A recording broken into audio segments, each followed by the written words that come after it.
오늘 말씀은 지난주에 제가 여러분에게 드린 말씀과 연결이 됩니다. 1절에 예수님께서는 제자들에게 너희는 근심하지 말라라고 말씀하셨습니다. 왜냐하면 지금 예수님은 제자들과 유월절 식사를 함께 하시고 난 이후에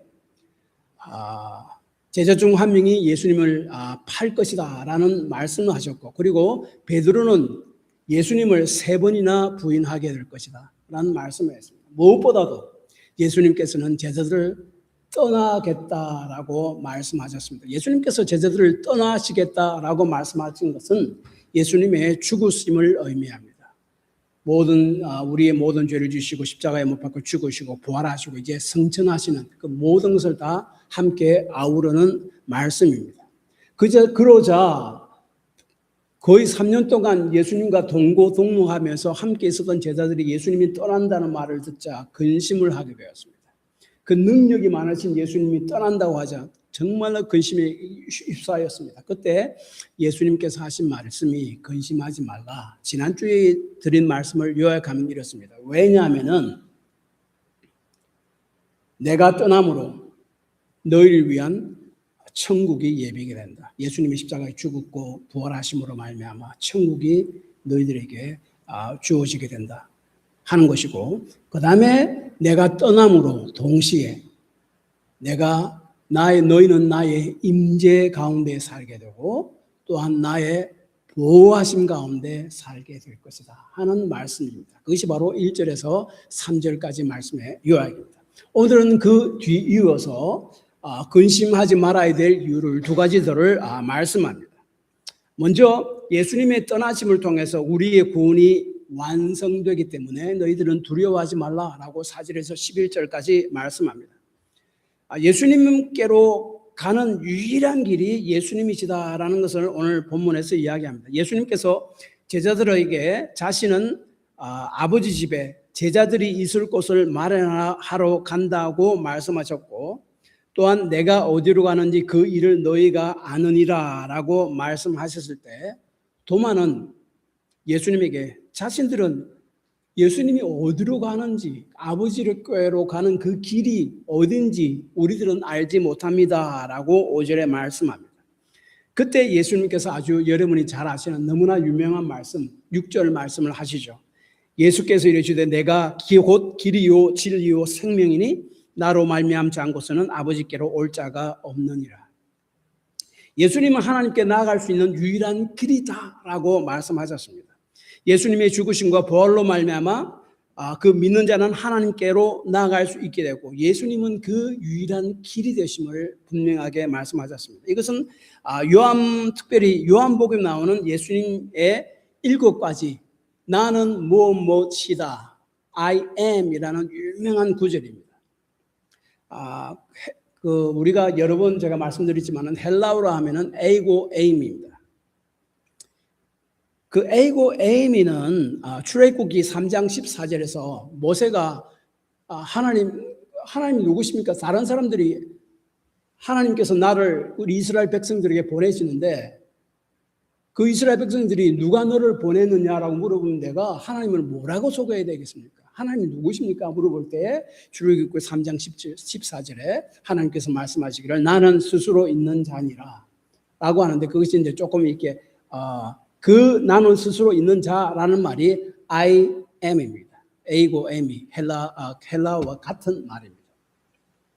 다시 말하면은 예수님께서 지금 나는 길이요 진리요 생명이다, 나는 이다, 에이고 에미라고 말씀하는 것은 예수님 자신은 바로 하나님과 동등한 하나님이심을 말씀하고 있는 것입니다. 그래서 아버지께 나아갈 수 있는 것은 오직 나 자신을 통해서만 나아갈 수 있다라고 말씀하는 것입니다. 구약시대 때 유대인들이 하나님께 나아갈 수 있는 유일한 길은 대제사장을 통해서 나아갈 수 있고, 그것도 1년에 한 번씩 대속죄일날 동물의 희생 제사를 통해서 하나님의 임재 가운데 나아갈 수 있었습니다. 이제 이와 마찬가지로 예수님은 우리의 대제사장이시다라고 히브리서 9장에 말씀하고 있고, 그분의 십자가 희생을 통해서 우리가 두려움 없이 하나님의 임재 안으로 앞으로 나아갈 수 있다라고 히브리서 4장 16절에서 이야기합니다. 그러므로 우리가 긍휼하심을 받고 때를 따라 돕는 은혜를 얻기 위하여 은혜의 보좌 앞에 담대히 나아갈 길이라. 두려움 없이 예수님을 통해서. 예수님 바로 그 길이다라고 이야기합니다. 그 다음에 예수님은 6절에서 또한 진리가 되신다라고 이야기합니다. 예수님의 세상에 보이는 것과 보이지 않는 모든 것의 유일한 기준이 되십니다. 지금 그 포스트 모더니즘의 시대라고 그러죠. 현대 후기 사회의 특징은 절대적인 진리를 부인하는 사회입니다. 나도 맞고 너도 맞습니다. 그래야만이 사람이 아주 관용이 있어 보이고 아주 괜찮은 사람으로 받아들여집니다. 그런데 성경은 절대적 진리를 이야기합니다. 그 진리가 바로 예수님이다라고 이야기합니다. 제가 미국 신학교에서 공부할 때 저를 가르치신 교수분이 있는데 이분은 고등학교 1학년 때까지 공부를 잘 하지 못했대요. 근데 어떻게 영국에서 옥스퍼드 대학교 가서 박사학위까지 받고 교수가 됐는가 하면은 그 고등학교 1학년 때 이제 그 검안을 안과 의사에 가서 눈을 검사를 갔대요. 근데 그 안과 의사가 검사를 다 하고 나서 하는 말이 내 눈은 복시다. 그러니까 사물이 두 개로 보이는 거예요. 자기는 그때까지 사물이 두 개로 보이는 것이 정상인 줄 알았다는 거예요. 그러니까 그걸 또 제대로 볼 수 없으니까 공부를 제대로 할 수가 없었죠. 그래서 그 의사가 맞춰주는 그 안경을 쓰고 이제 사물을 바로 바라볼 수 있게 되었다라고 이야기합니다. 복시 눈을 가진 이에게 바른 안경 렌즈가 필요하듯이 예수님만이 세상을 바르게 볼 수 있게 하는 유일한 절대적 진리가 된다라고 예수님이 선언하셨습니다. 그다음에 한 가지 더는 나는 또 생명이다라고 이야기합니다. 예수님이 생명을 주시는 유일한 분이시다라고 이야기합니다. 예수님은 십자가를 통해서 인류의 가장 큰 적인 죽음을 정복하셨습니다. 그래서 예수님은 모든 그 믿는 자들에게 생명을 공급하십니다. 영원한 생명, 영생을 공급하는 공급자이십니다. 그래서 요한복음 11장 25절에 예수님께서 나는 부활이요 생명이다라고 단호히 이야기합니다. 그리고 오늘 본문 6절에 보면은 예수님을 통하지 않고서는 아무도 아버지 하나님께 갈 자가 없다고 단호하게 선언하셨습니다. 우리가 이 말씀을 들을 때에 이 예수님의 말씀은 너무나 배타적이고 옹졸한 말씀이 아닌가? 왜 자기만 옳다고 하는가? 라고 생각할 수도 있습니다. 또 그렇게 실제적으로 생각하는 많은 사람들이 있고 많은 믿지 않는 사람들이 있습니다. 그런데 이 6절의 말씀은 구원의 길을 제한하고 차별하는 그런 배타적인 말씀이 아니라 죄로 인해서 아무런 소망이 없는 인류에게, 세상 사람들에게 예수님께서 이 세상에 주시는 하나님의 선물이다라고 에드워드 클링크 3세라는 아주 유명한 신약학자가 그렇게 이야기합니다. 배타적인 말씀이 아니고 제한하는 말씀이 아니고 옹졸한 말씀이 아니고 하나님이 세상에 주시는 선물이다. 왜냐하면 오직 그 길을 통해서만 하나님께로 갈 수 있고 생명을 얻고 바른 진리 안에 거할 수 있기 때문에 그렇습니다. 제가 며칠 전에 그 7월 2일자 DW 뉴스라는 독일계 뉴스 매체입니다. 그 인터넷판을 봤는데 독일의 아주 유명한 대학인 뮌스터 대학이 있습니다. 아주 유명한 대학입니다. 거기에 이슬람 학과가 생겨난다는 겁니다. 그래서 그 학과장하고 인터뷰하고 하는 그 기사가 실렸습니다.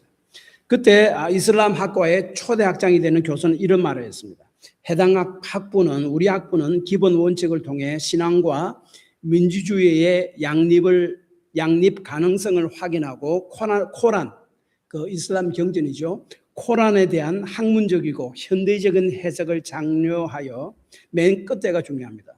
종교 간 대화를 강조합니다. 이 말이 뭡니까? 종교가 다르더라도 각 종교에는 이웃을 돕고 평화를 만들고 바르게 살라는 가르침들이 있는데 이 각 종교들의 가르침을 통해서 세계의 평화, 정의, 민주화를 지향하고 모든 인류가 함께 잘 살 수 있도록 돕는 종교라면 괜찮지 않느냐는 겁니다. 그러나 문제는 예수님께서 오신 것은 평화와 잘 살게 하기 위한 그것이 아니고 제일 가장 큰 이슈는 우리를 죄로부터 구원하러 오셨습니다. 죄로 인한 지옥의 형벌로부터 구원하러 오셨습니다. 죄로 인한 하나님과 단절된 상태에서 살아가다가 영원히 단절되는 지옥에 빠지는 그런 운명으로부터 우리를 구원하려고 오셨습니다. 죄와 사단의 자녀로부터, 영향력으로부터 하나님의 자녀로 만드는 구원을 위해서 오셨습니다. 그리고 이 종교간의 대화는요, 결국 종교다원주의로 빠지게 되었습니다. 요즘은 여러분 쭉 보면은 한 번씩 종교다원주의라는 말이 많이 있습니다. 이런 말입니다. 세계는 다양한 가치관과 종교들이 있잖아요. 그 종교들도 다양한 경험들을 가지고 있고 그런 나름대로 그런 특별한 기적이라면 기적 그런 것들 다 경험하잖아요. 그러니까 그 다양한 경험들이 다 있는데 각 종교에 그런 것을 다 인정하다는 말입니다. 그래서 구원의 길은 예수라는 인물 속에도 계시되어 있고 타 종교의 위대한 성인들을 통해서도 계시되었다라고 이야기합니다. 부처나 다른 종교의 가르침에도 얼마나 지혜롭고 삶을 풍요하게 만드는 가르침이 많지 않느냐는 거예요. 그래서 다른 종교를 통해 삶을 풍요롭게 만들고 정의롭게 바르게 살게 하면 되지 않느냐 하는 말입니다. 그러나 문제는 예수님께서는 이 땅에 오신 목적은 우리를 죄로부터 구원하려 오신 겁니다. 그래서 6절에 예수께서 이르시되 내가 곧 길이요 진리요 생명이니 나로 말미암지 않고는 아버지께로 올 자가 없느니라고 단호하게 말씀하셨습니다. 예수님은 자신이 하나님께로 나아가는 유일한 길이라고 말씀하셨고 다른 길들은 없다라고 분명하게 말씀하셨습니다. 따라서 이 예수님의 말씀에 근거하면 두 가지 선택밖에 없습니다. 예수님이 말씀이 옳거나 아니면 그 예수님이 말씀이 틀렸거나 예수님이 한 말이 좀 정신병자가 한 말이거나 두 가지일 겁니다. 예수님께서 하신 말씀이 옳았다면 하나님께 이르는 다른 길은 이 세상에 존재하지 않습니다. 예수님만이 하나님께로 이룰 수 있는 유일한 길이요 유일한 진리요 유일한 생명이란 말씀은 배타적이거나 옹졸한 말씀이 아니라 죄로 인해 죽음을 향해 걸어가고 있는 인간에게, 죽음 가운데 있는 인간에게 예수님께서 이 세상에 주시는 놀라운 하나님의 선물이다 하는 것을 꼭 기억하시기 바랍니다. 그리고 또한 예수님은 자신이 하나님을 계시하는 유일한 분이라고 주장하는 것이 바로 오늘 본문 7절에서 9절까지 말씀입니다. 빌립은 제자들을 대표해서 예수님께 이런 질문을 합니다. 예수님, 우리에게 아버지 즉 하나님을 보여주십시오라고 8절에 질문합니다. 그때 예수님 빌립을 책망하시면서 이렇게 말씀하시죠. 9절에 나를 본 자는 아버지를 보았거늘이라고 말씀합니다. 나를 본 자는 아버지 하나님을 본 자다는 거죠.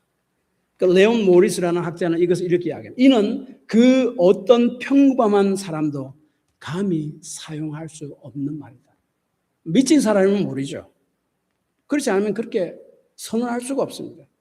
한 정신병동에 한 환우가 있었습니다. 근데 그 다른 모인 입원해 있는 환우들 앞에서 이렇게 이야기했습니다. 어젯밤에 하나님이 나에게 나타나셔서 나는 바로 하나님의 아들이라고 말씀하셨다라고 아주 자랑스럽게 이야기했습니다. 그러자 그 옆에 있던 다른 환우가 이렇게 이야기했습니다. 나는 어젯밤에 꿈에 너에게 나타나서 그런 이야기를 말한 적이 없다라고 이야기했습니다. 예수님이 하나님을 계시하는 유일한 분이라고 말씀하셨다면 그것은 정신병자가 한 말이거나 아니면 그 말이 진실일 수밖에 없다는 것을 우리는 기억해야 됩니다. 그래서 나를 본 자는 아버지를 보았다는 9절의 말씀은 또한 10장 30절에 나와 아버지는 하나이다 하는 말씀과 유사하고 동일합니다. 여기서 예수님과 아버지 사이에 완벽한 일치, 연합을 이야기합니다. 10절에도 마찬가지입니다. 내가 아버지 안에 거하고 아버지는 내 안에 계신 것을 내가 믿지 아니하느냐? 내가 너에게 이르는 말은 스스로 하는 것이 아니라 아버지께서 내 안에 계셔서 그 일을 하는 것이라. 아버지와 연합을 강조합니다. 11절에 내가 아버지 안에 거하고 아버지께서 내 안에 계심을 믿으라. 여기서 안에라는 단어를 계속 사용합니다. 아버지와 아들, 아버지 하나님과 아들 예수님과의 상호 관계, 연합된 관계, 친밀한 관계를 이해하는 것이고, 이것이 바로 신학자들이 이야기하는 삼위일체에 대해서 말씀하는 것입니다. 아버지와 아들, 아버지 하나님과 아들 예수님, 그리고 성령님 간의 구별은 존재하지만 동시에 완벽한 연합, 하나됨을 말씀한 말씀입니다. 제자들은, 그리고 또한 예수를 믿는 우리들은 예수님을 아버지 하나님의 계시를 완전하게 나타내신 분으로 받아들임으로 우리가 아버지 하나님께 나아갈 수 있습니다. 그래서 제자들에게 있어서 길이란 아버지께로 이끄는 기름을 의미합니다. 제자들이 길을 아는 것은 예수님을 알기 때문에 그렇습니다. 그게 4절의 말씀입니다.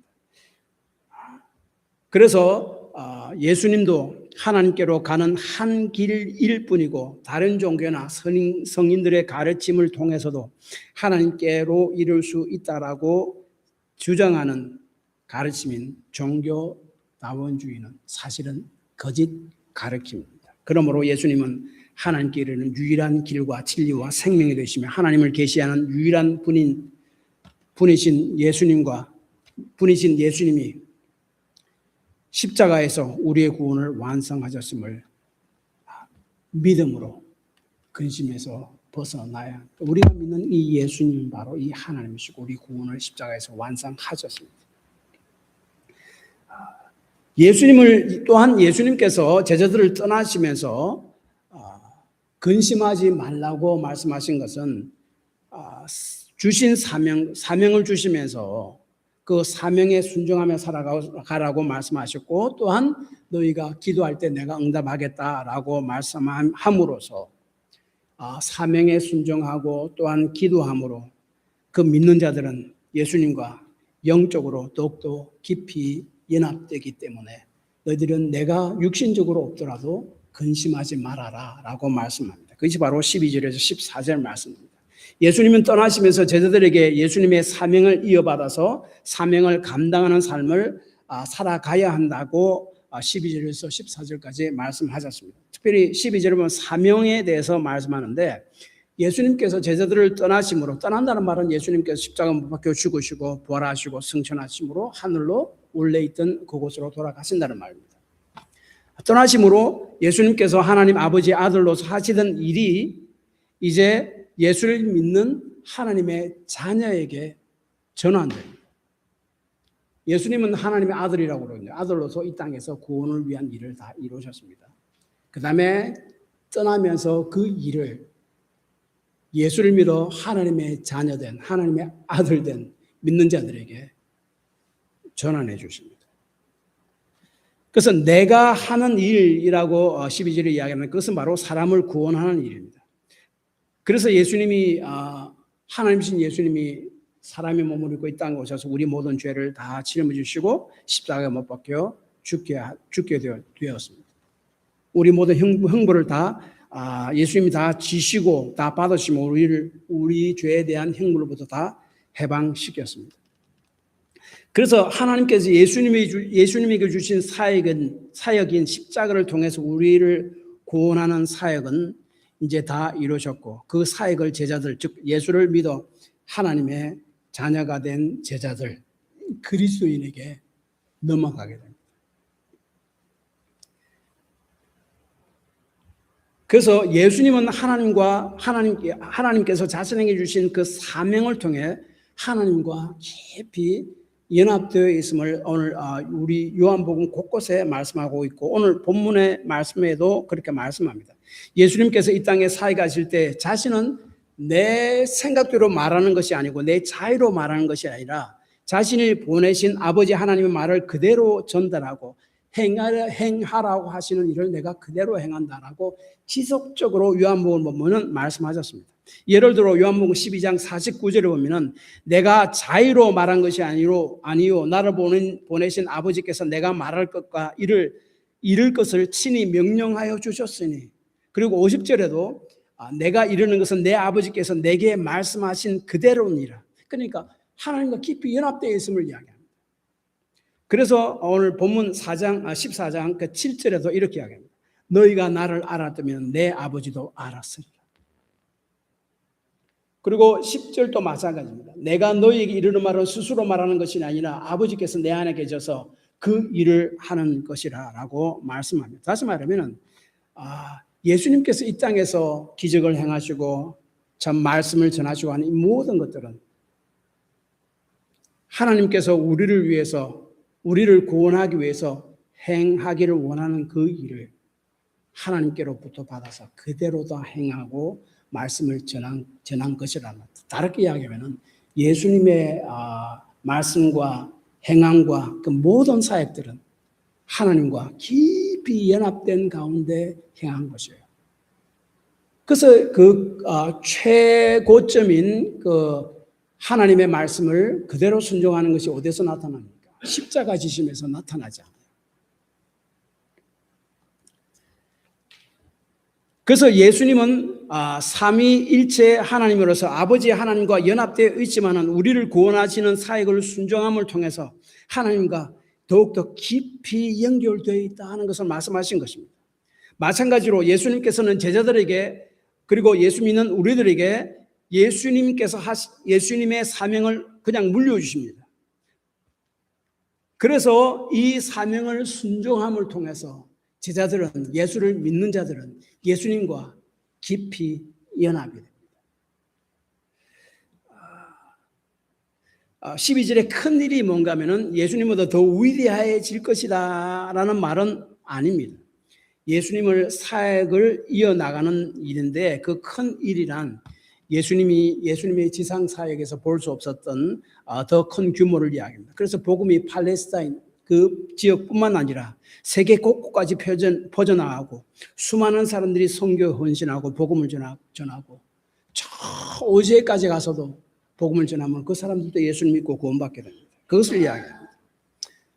예수님께서 하나님의 아버지의 아들로서 하시던 그 사람을 구원하는 그 일을 이제 예수 믿는 하나님의 자녀들에게 주어지게 되고, 하나님의 자녀들은 그것을 순종함으로 예수님과 영적으로 연합하게 됩니다. 일본은 아주 장인 정신으로 유명합니다. 그 장인 정신을 쇼쿠닌 가다기라고 말한다고 합니다. 그래서 그 몇 대로 그 가업이 내려오는 가업들도 많이 있다고 합니다. 아버지로부터 가업을 물려받는 이들은 금전이나 시간적 제약 때문에 최고의 물건을 만들려는 의지를 굽히지 않는다고 합니다.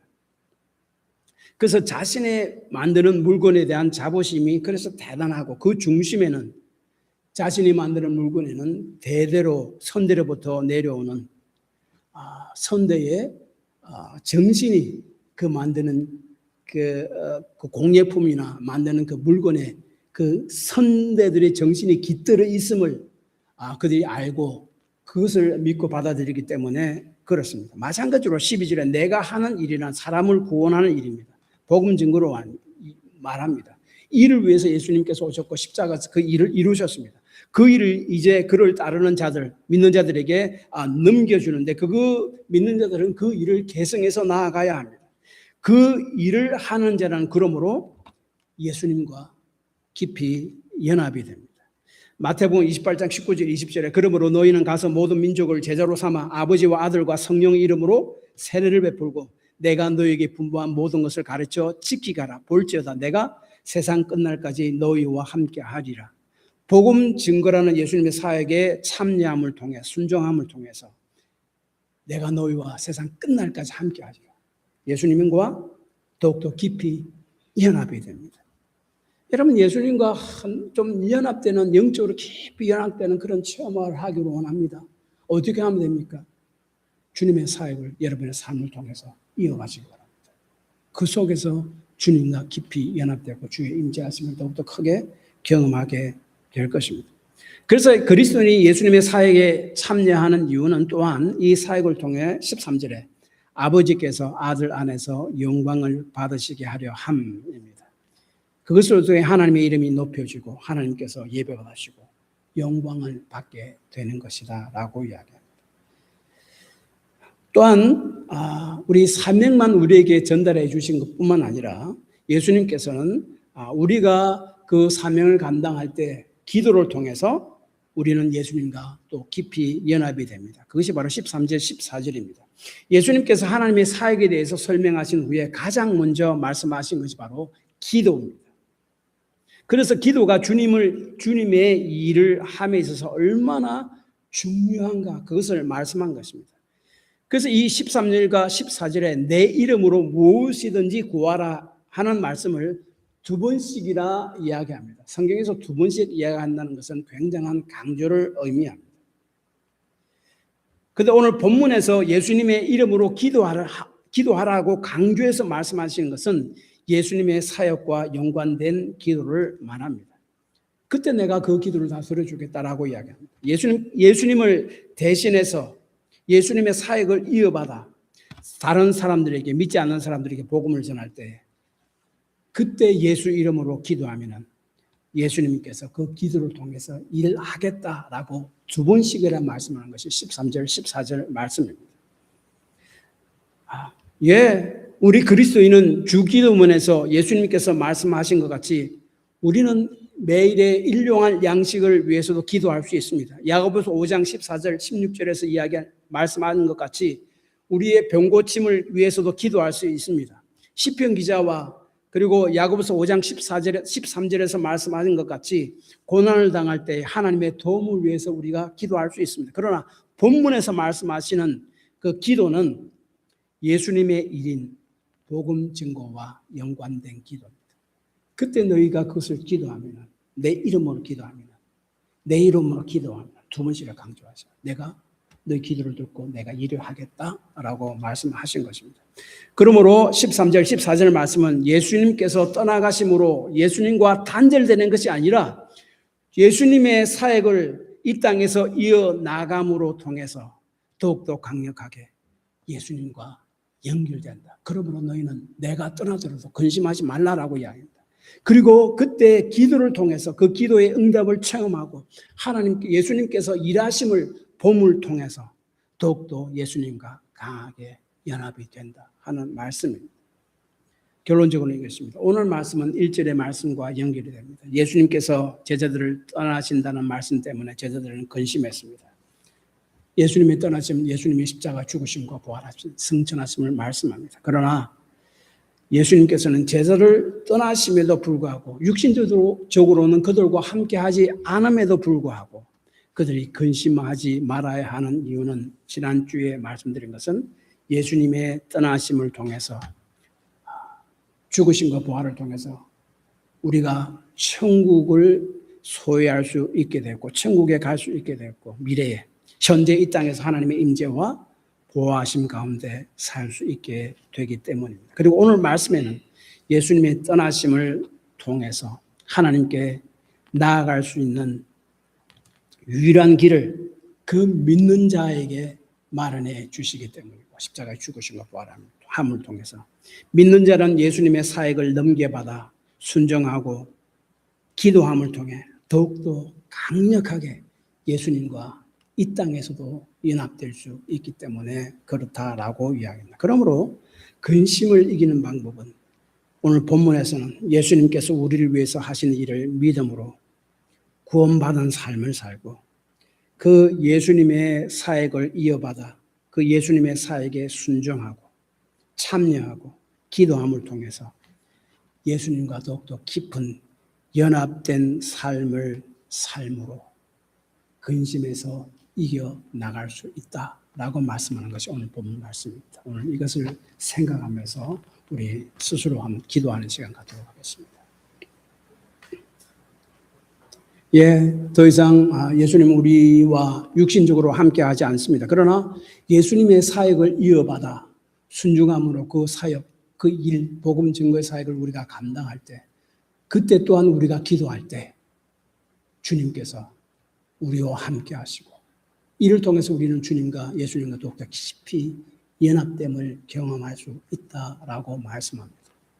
하나님, 제가 그러한 삶을 살게 하옵소서. 그래서 주님과 깊은 연합됨을 체험하는 그런 삶을 살 수 있도록 도와주옵소서. 기도하시고